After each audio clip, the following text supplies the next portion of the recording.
Are you a scaling SaaS founder? Ready to make the leap from leading a team to leading an organization? Join us each week as we refill your think tank with actionable tips and strategies from great business minds you know and those you don't know yet. This is SaaS Fuel with your host, 5-time entrepreneur, SaaS founder, and globetrotting adventurer, Jeff Maines. Welcome back to the SaaS Fuel podcast, where we dish out value to our clients like a Michelin star chef. Every course, a masterpiece, every touch point, a culinary delight. I'm your host, Jeff Maines. I help B2B SaaS founders like you grow from traction to scale. Here, growth is more than just numbers. It's about crafting a future-proof company, premium valuation, and leaders who build a business of significance while living epic, adventurous lives. We've all been on the receiving end of a sales pitch that feels like nonstop spam. You relate to that? I mean, anyone's car warranty been about to expire? Or, do you need a ridiculous number of booked appointments guaranteed? Now, I probably get 10 poorly targeted offers a day, maybe more. It's painful. Same with phone calls. But what if that overly eager salesperson focused less on selling and more on serving at every step? Yeah, there actually are steps to a sales process. Everything can't be a one-call close. But a couple of weeks ago, I actually got a call from a rep who did it right. She leveraged the power of relevant value and solved my problem before even mentioning her product. And that was very impressive and honestly completely unexpected. Very quickly, she earned my trust and ultimately my business. So much so that I tried to hire her away. And it was a no for now, but the door is open, so we'll see. In the meantime, here are 3 ways to be relevant and add value with future clients. The first is to listen intently and uncover needs. And resist the urge to pitch right away, show up and throw up. Instead, ask thoughtful questions to understand pain points. Dig into the prospect's world. Sales genius Keith Eads, he's author of New Solution Selling, says questions are the answer.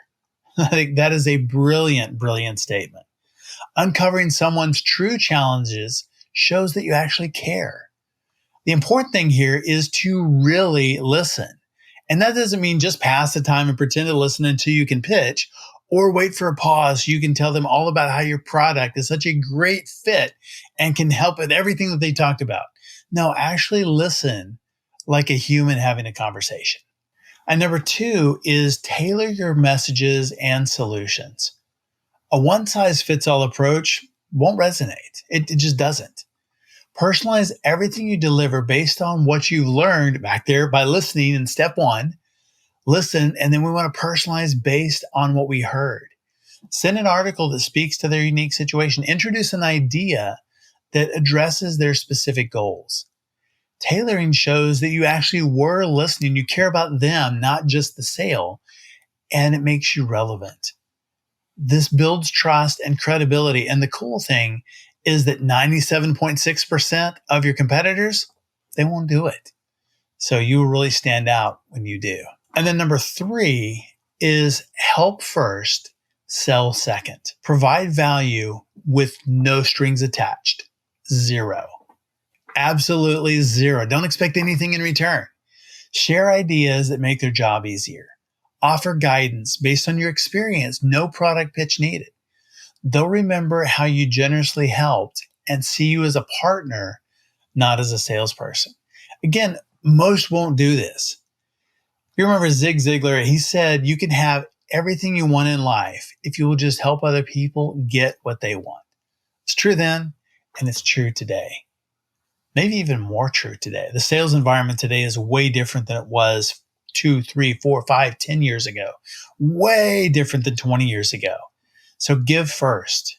Following up with relevant value is the best path to turn prospects into clients and clients into raving fans.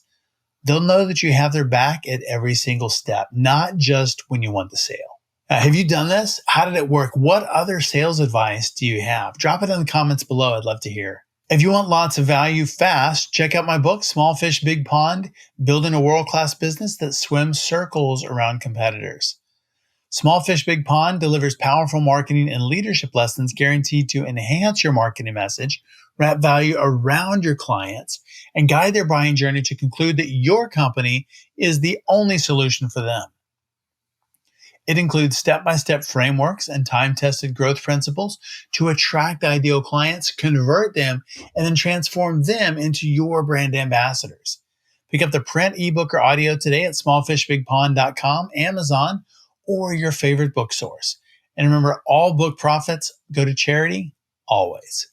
Our founder on Tuesday was Roland Sieblink, 3-time founder and builder of 3 unicorns. We talked about leading organizations, keys to scaling without growing to death, and how to get your SaaS on the fast track. Our expert guest last week was Ryan Staley, founder and CEO of WhaleBoss. We talked about sales, marketing, AI, and exactly what works today and why, plus a few places where you don't want to use AI. Great insights on how to turn every sales rep into a one-person army. If you missed either episode, go back and give them a listen. It's great stuff. My guest today is Justin Chi, founder of Cold Email Hackers. Justin and his team excel at crafting B2B lead generation strategies for early stage companies and solve the common struggle with product message fit and bridge the gap to message market fit. They're more productive than SDR at way less. Welcome someone who spins emails into gold, Justin Chi. Hey, Justin, welcome to SaaS Fuel. Hey, glad to be on. Well, tell me a little bit about your background and how did you come up with the idea for Cold Email Hackers? Yeah, so I'll give you a quick brief. It's kind of a long story. So I was working at ZoomInfo for a while, number one SDR there, about 120 meetings a month. And most of that was through cold email. This was 2021, 2022-ish when everything was much easier in the cold email world. But I got my first 3 clients as a side gig. Basically, I was sending emails to these people, a lot of VP sales, VP marketing, whatever. And they were just asking me to write their emails for them, do their email deliverability, that kind of stuff. We're just booking meetings for them. And the first 6 months we ran this, I didn't really intend this to be a full-time business. But it kind of turned into it because we didn't get any results for that first 6 months, right? And part of the reason for that, we kind of figured this out over the 6 months, was we were landing in spam. So I had to do a lot of testing, kind of test different things to get out of spam. And we were sending messages that were just a bit too, I guess, broad, right? Like we would go after, let's say, for example, we're selling like a lead gen software. I'm going after VP of sales. VP of sales is pretty broad. There's a lot of sub industries, that kind of stuff. So we kind of had to figure out, how do we segment lists? How do we segment our prospecting, that kind of stuff? And how do we just make sure that, the message is landing in inbox and that it doesn't seem like it's a canned, I guess, email that we're sending to these people. So that just kind of led to me going full time on this. And yeah, I've been doing this for SaaS founders ever since. Nice. Mm-hmm. So B2B lead generation, does email still work? Is that still, obviously Cold Email Hackers, is that something that, you think still works? It's gotten harder. And I would say even for us, like we have to really stay ahead of the curve. For our clients, like there's always some kind of wrench being thrown in our machine, right? Like setting up inboxes, going to spam, things burning. It's just a lot more technical than it used to be. So you got to be more technical. If you can't be technical, I think it's better to cold call, LinkedIn, whatever. So yeah, that makes sense. And not landing in spam. I mean, that's a big one. Yeah. But what are the things that you do? How do you think about, not getting in spam? I mean, obvious things, but then maybe some non-obvious. Yeah, I would say obvious things. You can find documentation on this online, but you have to make sure the domains you're sending from. So I would, preface this is don't send cold emails from your primary domain. Main reason is you already have so many users on a given network. And when you're sending cold emails from primary domain, you're putting all the other business operations at risk, right? Like if I burn my whole domain by blasting a ton of cold emails, invoices can't get sent out, people aren't receiving invoices, etc. So it's just like risky in that sense, right? As far as how we think about technical setup of cold email domains, it's a pretty simple system. So we use tools like SmartLead, Instantly. I think there's a bunch of these tools out there, but the most important part is these tools support multiple domains. So think like 50, 100 domains, and these are all like burner domains, right? So think like try SaaS Fuel or go SaaS Fuel or something. And then we'll set up about 2 inboxes each, maybe like with Jeff and then jeff.mains at try SaaS Fuel. And what we're trying to do here is basically mitigate the risk of sending, right? Because normal people don't really send 500 emails per inbox per day, right? Like that's not something normal people do. And that kind of segues to my next point, which I'll get to. But normal people don't send that many emails. So it's like we want to split up the risk, right? Like for my own personal setup and my clients, we do about 50 domains. We'll buy 50 domains. We'll set it up, DKIM, DNS, whatever, like all the backend records, that kind of stuff. We'll warm it up for 2 weeks. Like most of these tools have a built-in warm-up tool, and you should warm up for at least 2 weeks. But we're warming up, kind of getting Google to see that we're a real account, or at least get them to think we're a real account. And from there, we're trying to keep this will go to my second point, but we're trying to keep the sending behavior as human as possible, right? So we're sending about 15, 20 emails per inbox per day. That translates to 30, 40, 50 emails per domain total per day, right? And we're sending warm-up emails as well. So when we send the warm-up emails, that increases our reply rate, because normal people don't just get a 3% reply rate. So we're trying to boost the reply rate by doing about 20 or so cold emails, 10 to 15 warm emails, along with the actual sending inboxes. And that just kind of makes us look more human. And then that goes to our second point, which is, actually, let me go back a little. So of course, you have to verify the leads before you send them, right? Like use never bounce. But the second part, I think people don't really talk about, like technically, this is not really technical, but it's more like messaging, right? Like normal people don't send really long emails pitching a service, right? Like we want to make it seem informal. We don't want people reporting it as spam. So basically, when you think about deliverability beyond technicals, just think about it as, does this sound like something a human would send? Does it sound like something a normal person would send? If not, like how do I get there? Because there's technical, there is the messaging. There's certain things that get picked up by spam filters, but people also report you to spam, even if you don't sound human. So that's the biggest thing. That's kind of long-winded, but that's kind of how I see deliverability from my perspective. So, and what do you think about spam links or complaint links within the email that go to you versus go to the providers, those kinds of things? Yeah, I have a little trick I like to use. So instead of having the unsubscribe link, we just say reply unsubscribe if you want me to remove you from the list. And that boosts our reply rates and also reduces just having the link in the email, because the links in the email do cause you to go to spam. So is there a specific rule about how many links or no links or location of links? I tend to avoid links, period. But if you have a simple link in your signature, like saasfuel.com, very simple, no tracking links, anything, that should be fine. Okay. And so tracking is a problem then? Yeah. So opens, I know a lot of people like track opens. Opens, I'm fine. It's not going to kill your campaign in a lot of cases, but if you're not getting responses, I would turn off opens, just because the way they track the opens, they have a little HTML pixel, and HTML gets picked up by spam filters. Like normal people aren't tracking opens. So they kind of figure if you're tracking opens, you're probably sending solicitation emails, and tracking links are even worse. Yeah. Like definitely marketer, right? So tracking links are even worse. Like I have a client, one of our first clients we did, basically he wanted to track people going on his website or going through his booking link through HubSpot, right? So we had a HubSpot tracking link, and we were getting 0 responses. So we took that tracking link off, because it was for quick tracking, whatever. We took that off, and immediately overnight, we went from like literally 0% reply rate to about 10% reply rate. So big difference. Yeah. Yeah, I think that's maybe the difference in tracking opens versus tracking links. So it's the tracking links that are problematic, and I've experienced that as well. Yes. Really helpful, but it just kills deliverability. Yes, and I would say like a lot of these are vanity metrics, right? Like open rates, I get maybe if you're further along the campaign, open rates are good for kind of determining, hey, what's a good first line, what's a good subject line? You can kind of get an idea there. Click tracking, I don't really see the point. I can kind of see if you're sending a video, which we could talk about, like how I send videos and cold emails later. But I would say the only metric that we really track is positive reply rates and meetings booked. That's the only things you should be worried about. Okay. I think that's really good to think about, is what are the metrics that we should be paying attention to, and what are the vanity metrics that just don't matter? And does it depend on where they are, like what stage of the funnel? Yeah. Are you saying like top of funnel, or I guess like right. Do you want to track different things top of funnel versus once they're deeper into a campaign? Exactly.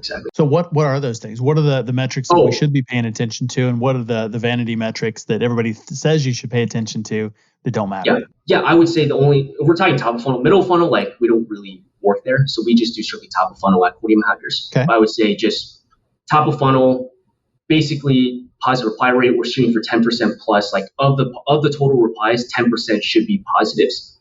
Ideally, at least minimum like 10%. We're shooting for 20, 30%.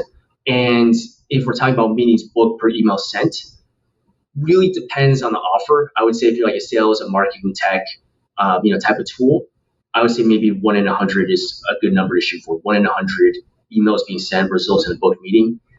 Anything more technical, depending on the title you're shooting for, could be anywhere from 1 in 300, 1 in 1,000, 1 in 2,000. Really depends what you're selling. It's very offer dependent. But just launch a campaign, kind of establish a baseline, and then go from there. Figure out how you can improve it. And what are the common mistakes that companies make in cold email or starting out? Hey, I'm going to go start email marketing. I'm going to get 1 million leads in. And where do they fall off? Yeah. So besides deliverability, which we kind of covered, like I would say that's the biggest thing I see. But the second biggest thing is in messaging. So I covered this in the beginning briefly, but it's basically two things. One is, let's say you're a SaaS founder and like you know who you're reaching out to. Hey, I'm reaching out to like VP sales or VP of IT, whatever. What a lot of people would do is they'll just load up a list of VP sales, VP IT, and they might even go and filter like VP sales in software companies. That's still too broad, right? Like every software company, there's so many sub niches of software companies, and this could apply to any industry you're talking about, but there's so many sub niches that speak their own language, have their own different pain points, that it's a mistake to just blast a message to all of them. I would say, and I have a document on this, if people want to reach out to me after, I can send this.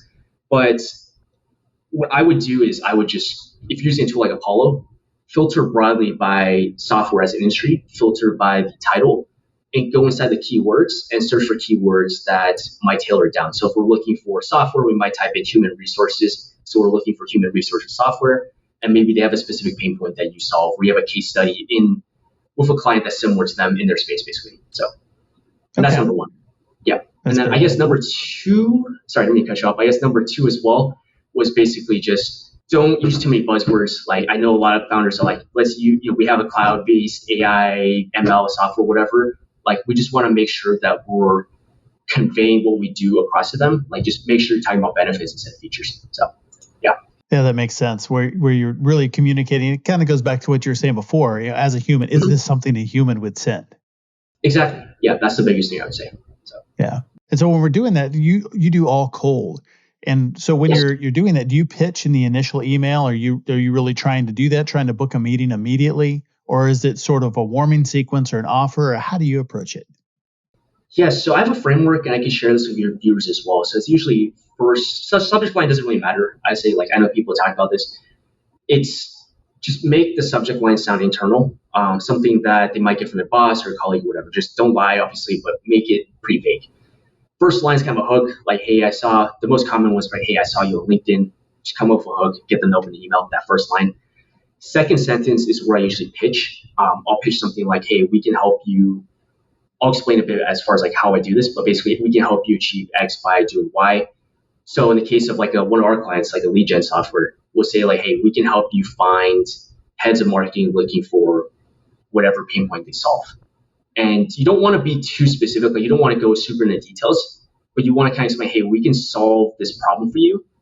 And then explain it in a way, like just keep it vague, but kind of explain it in a way that's like they've never seen before, right? Because everybody sends emails, everybody's promising, I can make you this money, I can save you money, I can save you time. Think of sort of a unique mechanism you can put in the pitch. And then if you have a case study, I would put that in a third sentence after. Call to action. Very rarely do we start by asking to book a meeting. We'll usually send some sort of like sales collateral, like we'll send a video. Hey, can I send you a video? Can I send you a white paper? Can I send you a list of free leads or something like that? Just think of something you can send them that will get them to kind of understand your service a bit better, right? Because you're just piquing their curiosity in that second sentence. Like you can solve this problem they have, and this is something you have to test, but you solve this problem they have. You have this unique mechanism they probably never heard of, and it's very applicable for SaaS. And then you give them an outlet to basically satisfy, quench that curiosity, and then you send that asset over, then you ask for the meeting of the asset. So yeah, very good. And we'll make sure and link both of the resources in the show notes for sure. Mm-hmm. So it's I'll send those after. Yeah, we have framework guides, like all sorts of guides, so it should be very useful. Yeah, that's really helpful. And so one of the things that you do is you want to make something that is unscalable, and you want to take those emails that are human, they're personalized and completely unscalable, and you want to make those scalable. How does that work? Yeah, so I gave an example, and again, this will be in a document as well, but one of our clients, they sell basically sales leads, right? Intent data. They can kind of see who's looking for what, right? So it's a pretty easy offer to sell. But I'm just going to use this to paint a picture. So we ran a campaign, bit manual. We went after marketing agencies, right? We're trying to sell this data to marketing agencies. So within marketing agencies, there's SEO, there's web design. I say this as an example, right? So if we're going after web design agencies, if we send a generic message like, hey, we can help you find people looking for marketing services, they don't really care. But we'll say, hey, we can help you find CEOs, founders looking for SEO. This is our pitch statement. We can help you find heads of marketing looking for web design. Just kind of a slightly different pitch statement for each one. And we ran this for a bunch of different subsegments, right? Maybe fintech, SEO agencies, marketing agencies, whatever, just all sorts of different subsegments. We kind of see this message works. And what we do is going forward, we know we're going after VP sales. What I'll do is I'll pull a list of VP sales at companies 50 plus employees that are selling a B2B service. We'll pull that list, basically just maybe 50,000 VP sales. And then we just have a GPT prompt. So we'll go and scrape that company description and we'll just ask GPT to say, hey, tell me what this company does. Tell me who they sell to. And then tell me the pain point that they solve broadly, right? And then we just have it formatted into this sentence like, hey, we can help you find heads of XYZ looking for whatever your product solves, right? So that's how we're scaling unscalable campaigns. It's just kind of see what works first. And because we have AI now, it's much easier to do this sort of scaling. This is what I do as far as AI. I know some people do crazy plays. They'll say they'll find employees at the company. They'll do these custom personal lines or whatever. But this is how we use AI. So I think it's a really, really good thing to do. I think a lot of times companies get that backwards. They want to go scalable first. And especially AI makes it just way too easy to do that. Yes. And then they're sending out these messages. They don't know if it's going to work or not. It's not really tested. It's not truly personalized. It's kind of fake personalized. Yeah. And then it doesn't work. Mm-hmm. So you're taking that I would say you flip it around and you're doing the hard work first. Mm-hmm. I think it's necessary too because there's always tools coming out. When Outreach came out, everyone just started blasting. That doesn't work anymore. AI came out, people started blasting. It doesn't work anymore. What's always worked is just trying to understand your customer. I think that's always going to work no matter what. Yeah. So how do you stand out in the inbox? You said subject line doesn't matter. I'm with you there. How do you stand out? We want to keep out of spam, but then I still get 500 emails a day. I think at this point, if we've done everything right, everything I've mentioned that we do, just good process, understanding the customer, make it easy to read. It gets harder and harder. Actually, I'll talk about this in a second because I think spam filters are getting harder. And it's kind of filtering out the people who aren't as good. So you might be seeing less emails in your spam going forward. But I would just say, honestly, send more emails. We just need to blast more emails, follow up more. I can explain my follow-up strategy later, but we try to keep the follow-ups pretty brief, but just follow up more, send more emails. And that's kind of the game we have to play now, just blast more emails. So what is the follow-up strategy? Yeah, good question. So I know it's very common, this is common knowledge. People will say, oh, you need 7 follow-ups to get in touch with someone, right? We find that if we have 6, 7, 8 follow-ups in a single email thread, our spam complaint rate goes goes up a ton. And most of the people who will book a meeting with us will book a meeting within that first 3 meetings, right? 90% plus of people who book a meeting are booking it within the first, honestly, the first 2. Some people will book on the third. So what we'll do is we kind of expect some people to not resonate. I know the subject line doesn't matter as much. It still somewhat matters. You know what I mean? It's better to underdo the subject line than overdo it. But what we'll basically do is we'll start a new thread. So the first sort of 3 emails, we do a lot of testing on the first email, right? We'll see 5, 10 different problem statements. We'll see what works. Okay, we find a winning variant. Then we'll go ahead on that same sequence, follow up 30 to 40 days later, repeat that exact same 3 steps with a different first line and a different subject line and see if we can kind of retarget people. So that's how we do it. I just find we send 6 steps in a single email. People kind of catch on to that. I'm sure you get that. You get a sequence and you're just oh yeah, this guy's obviously trying to sell me. So yeah, this is for people who don't see it in their inbox to begin with. I think maybe with a follow-up sequence, we've trained people that they can ignore us for the first 3, 4, or 5. And I say 3, but I'll get to that sometime. Yeah, 2 is good, honestly. Most of your responses are going to come from the first 2. I would even say the first one, vast majority comes from the first email. So it's a good way to think about that. Yep. And you mentioned video. So sending video in an email, what's the right way and wrong way to do it? Yeah, so don't send it in the actual email. I find people just don't watch it. We have a call to action, and I'm going to share this secret. I guess it's not so secret anymore, but our most successful call to action and what we start every campaign with is, may I send a short video explaining how all this works? Because they're already kind of curious about the problem statement we laid out, like the pitch statement we laid out.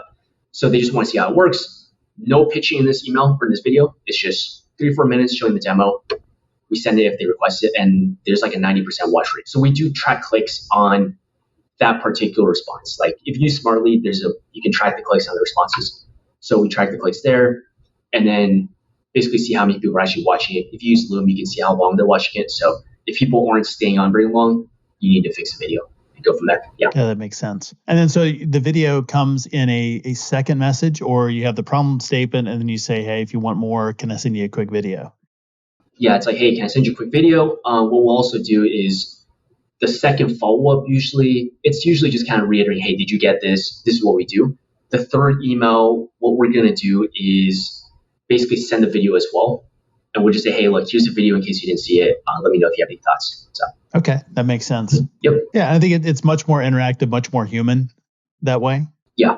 Instead of just a wall of text trying to convince them that you're going to be the greatest thing ever, because it sounds like every other email in the inbox. Yeah, exactly. Just pique curiosity, give them a way to see it, and then that's where you can really show your differentiators, like your features, that kind of stuff. Yeah, they select themselves in or out based on that. Yeah, and if they say yes, they're just more likely to view it anyways. So I find that's just save everybody time. Yeah, that makes a lot of sense. If sense. you have the time, I would say, like, if you are really going after high value prospects, I would even take the time to film videos one by one. That's not very scalable, but if you have the time to do it, it's definitely worth it. I found that as well. When we do use like stock videos, like standard videos, I say stock, just standard videos where it's just maybe a VSL or something like that.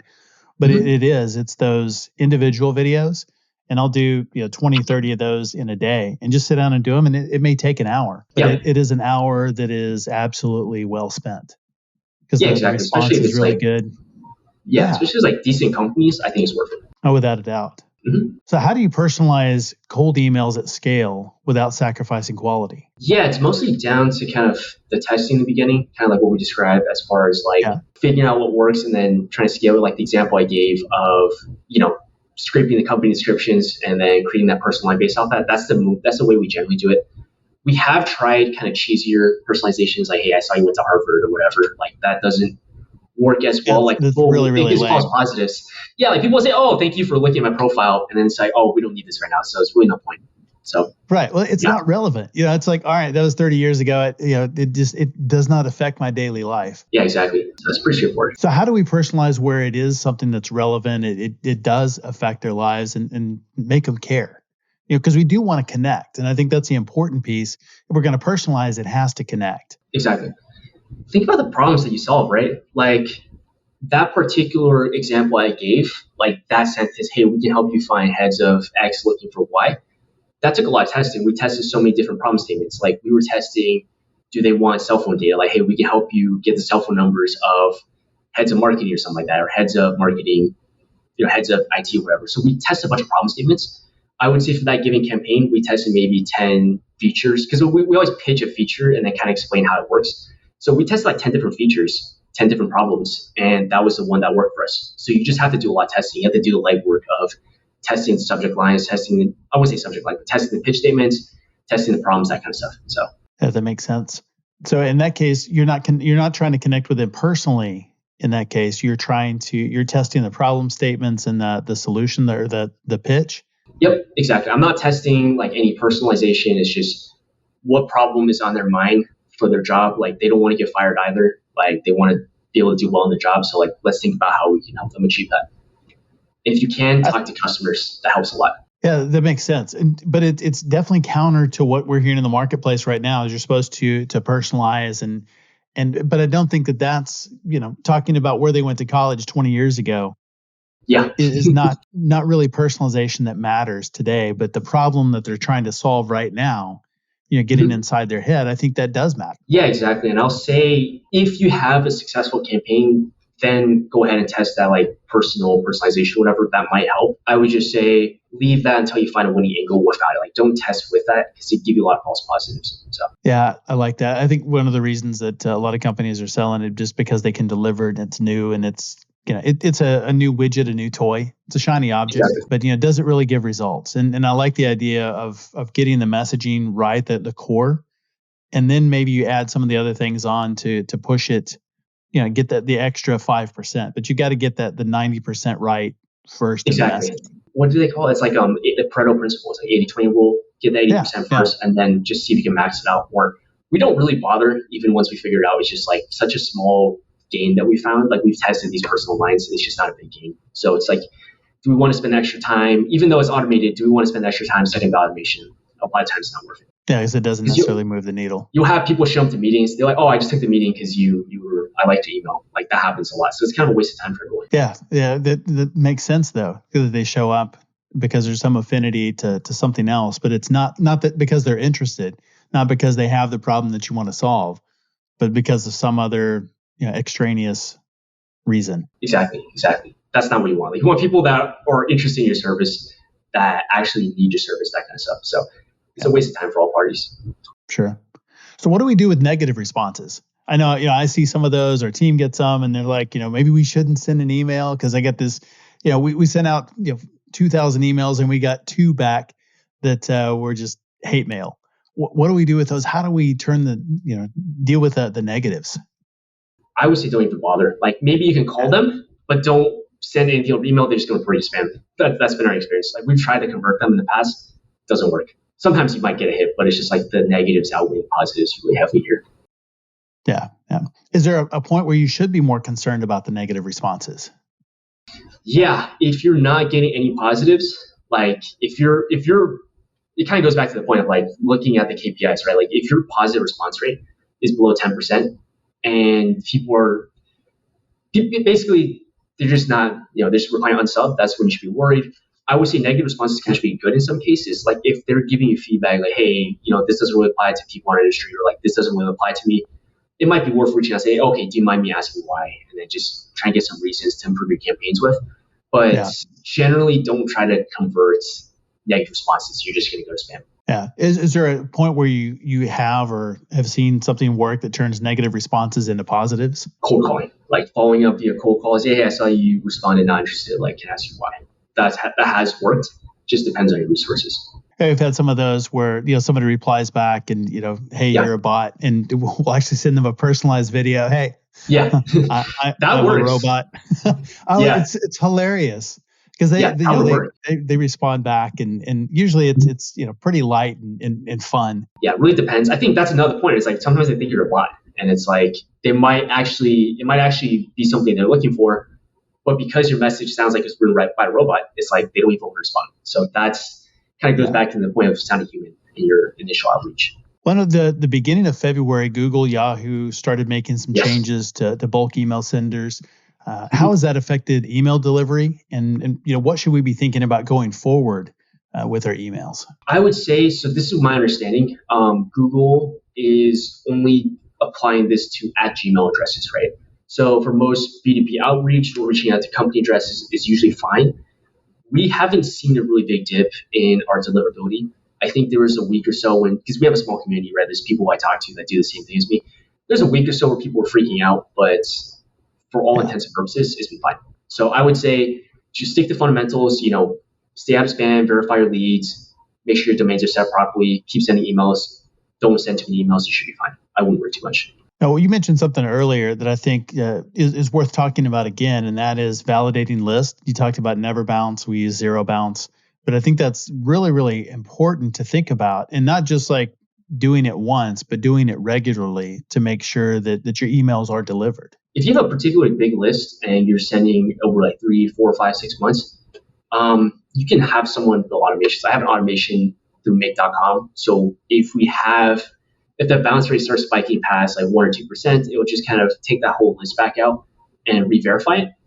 But I would say if you're sending kind of longer campaigns, I would just be kind of wary. I would make sure that, I would split it up into batches, have enough emails to go through for the month, and then re-verify, because people leave jobs, people's email accounts get shut down, whatever. Like, there's some Sure. data to be there. So I still get emails from employees that have been gone 3 years, and just because their old email address is still forward somewhere, I still see some of those, and you know that somebody's really not doing a whole lot, but they're buying old lists. Yeah, exactly. Yeah, that's another thing as well. It's just I know a lot of people go through Apollo. We can also, like, I find every data provider has kind of their own pool. So it's like everybody's beating up Apollo, but it might be worth your time to go to ZoomInfo or go to some other data source, just fresh leads basically. Yeah, how do you find the data sources? I mean, are there some that you see that are really, really good and others are really outdated and old, or does everybody kind of have the same data? I would say data quality, even if you go for something like ZoomInfo, you're still going to have to go and verify it. Like, you're still going to have that 20, 30, 40% that are not valid. I would say the biggest thing with data sources is a lot of them have different pools. Like Apollo has their own pool of prospects, ZoomInfo has their own pool of prospects. We use another tool called Clay. I'm sure you heard of it. Sure. It's we basically go and upload like a list from Apollo. After we verify there's that gap of like 40, 50% that are just not there anymore. You can plug in 4 or 5 different data sources like email finders and just kind of fill in the gaps there. So if I can't find it on one, it'll push to the next, go from there until it finds an email. So that's how we fill in the gaps there. And I find with those emails that are verified or unverified, not as many people are hitting those, and we get some more positive responses when we do this. And so what do you think about emails versus SDRs? Which one produces the better quality leads? I had this debate. I actually talked to someone else about this. So I don't think there's any. I think for emails, it makes more sense if you're a bit tighter on cash, right? Like, you can hire someone like me or do it yourself, and total cost would be under a few $1,000 a month. It's not that expensive. You hire a bunch of SDRs. Obviously, the cost goes up, but the SDRs, if they're good, they are more capable of doing more targeted outreach, right? Like for us, we're focused about like volume. Frankly, like we're focused on volume. Maybe we are going after decent companies, but this volume approach is not as good, right? Like there's not as much multi-threading. There's not as much cold calling, kind of following you up personally. So I think the SDRs are better in that capacity. And there's the added benefit if you have SDRs, it gives you a talent pool to promote them into account executives or whatever. So it's just pros and cons, how much cash you have, basically. Sure. Yeah, I think it's always interesting, depending on what somebody is selling. Yeah, they'll say, well, this works or that works, or email doesn't work anymore. You've got to do this. And phone calls don't work anymore. You got to do this. Yeah, I think it all works. Exactly. You're just not doing it right. You just have to do it right. Yeah, that's the thing. So it all works. It gets harder, things change, but it's always going to work. Like cold calling still works. Like my friend runs a cold calling agency, and they're doing perfectly fine. So yeah, absolutely. Mm-hmm. So what do you think the future of email is? What do you think the future of reaching out? What is going to work in 2024, 2025? It's just going to be fundamentals, right? Like obviously technicals are changing. I would just go on LinkedIn, pay attention, kind of see what people are saying. A lot of people posting about deliverability, best practices for whether it's cold calls, LinkedIn. People are always talking about best practices, right? So just keep an eye out for that. Things start breaking, kind of talk to people like that, right? Basically just see what they're posting. But there's no real trick. I think that's going to move the needle. It's always going to be fundamentals, like not sounding like a robot, reaching out to people who have the problem you solve, and making sure you're speaking to the right problems. Yeah. But what's best email advice? So if somebody is going to start a campaign, what is your best advice, or maybe an out-of-the-box approach? Yeah. I always tell people this when I get on calls with people, is stop worrying about scalability. Like most people I wouldn't say most people are listening to this, but a lot of people who are looking for cold email help, there's a very high chance they're not getting any meetings, right? Like you're not getting any meetings, you're getting very few meetings. So stop worrying about scalability, dial it back, and even sit down, write one-to-one emails if you need to. Dial it back and just figure out what will make someone click, then figure out how to scale it up. Like don't worry so much about, this isn't scalable, or we can't scale this approach or whatever. If you have to sit down, like we already talked about this, but if you have to sit down and film a video one by one for each prospect, then do that. Figure out the commonalities between the videos later, but just sit down and film it. Just do the work. Yeah, that makes sense. Yeah, no shortcuts. Yeah, no shortcuts. Well, I think that's what everybody's looking for, is the shortcut, the magic bullet. No what is it? Yeah. Yeah, I would say for us, like we're able to do it so much faster now because we've done this so many times. We have a process laid out, but that process is basically what I explained in this call today. There's nothing special. Like there's no secret I'm hiding from anyone. So yeah. Yeah. So what is a good test size when you're testing messages? Yes. How do you know what's a false signal? How do you know what's a good signal? Right. What do you know is Yeah. not enough volume to give you any Right. meaningful feedback? Yeah, great question. So I know I mentioned like in a given sample size, we want to test at least 3 variants, maybe 3 to 10 variants or whatever, right? I would say if you don't have them with the email, probably 3 is the better number. But a good rule of thumb that we use is 3 variants, or each variant should have at least 300 emails sent to that variant. I would say ideally 500. And if you're not getting any positive replies out of those 300, if you're not getting any meetings, it's probably time to cut that back and look at what you're doing wrong. Oh, that's great. Well, where can people learn more about you and about cold email hackers online? Yeah, sure. I'll put my LinkedIn. I can just send you a LinkedIn post, right? Or my LinkedIn profile. Okay, so I'll send a LinkedIn put profile. That in the show notes.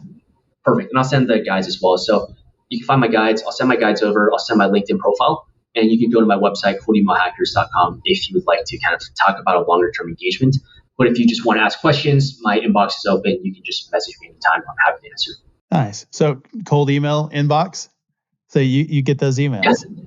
All the time. I actually appreciate it. Like my accountant, my CPA, he cold emailed me and I just took a meeting. He's actually been very great. So I do actually respond to emails. Yeah. There are actually really, really good things that come in. I've bought a number of things that way. Cold email works. It absolutely does when it's done well, when it's done right. Yes. And when the follow-up is done well. Yeah. And I would say it works, but you also have to understand, like, you're reaching out to them. So it's like the sales process is probably longer. Not as easy as like inbound or whatever, but it does work. You just need to take the time and do the work of actually making it work for you. So it's great advice. Justin, thanks for being on SaaS Fuel. Likewise. Thanks again, Justin, for coming on the show and sharing your insights and strategies. Great stuff today. You can learn more about Justin and cold email hackers at coldemailhackers.com. As always, all links, resources, highlights, full show notes, and a few goodies from today's episode are available at saasfuel.com. Be sure to check out our YouTube channel as well. Full episodes, shorts, outtakes, training, lots of stuff over there for you. Be great if you would share this episode with someone who needs an empowerment boost today. Let's lift each other up, one podcast at a time. Everyone who shares this week, we're talking about email, so everyone who shares gets an inbox illuminator. It's a device that makes your emails glow in recipients' inboxes, drawing their eyes like moths to a flame and boosting those open rates and, of course, conversion rates as well. The Inbox Illuminator. So share the episode. Join us next Tuesday where our founder is Jason Friedman. He is the CEO of CX Formula. We'll be talking about growing, scaling a business with stability, purpose, and energy. And the best part, you're going to love this, is the kinetic customer formula. It's so good. And then next week on our SaaS Fuel Expert Series, we have Arthur Petropoulos, founder of Hillview Partners. Great insights on how to make your company attractive for investment or exit, plus a handful of common mistakes that founders make that sometimes cost them a small fortune, sometimes a big fortune. But I will see you next time, and as always, enjoy the journey. Thanks for listening to SaaS Fuel. Full show notes for each episode, which includes a summary, key takeaways, quotes, and any resources mentioned, are available at saasfuel.com. Be sure to follow and subscribe wherever you listen to podcasts. And if you're enjoying the content and getting value from these episodes, please leave us a rating and review at ratethispodcast.com/saasfuel. We'll be sure to read these out on future episodes.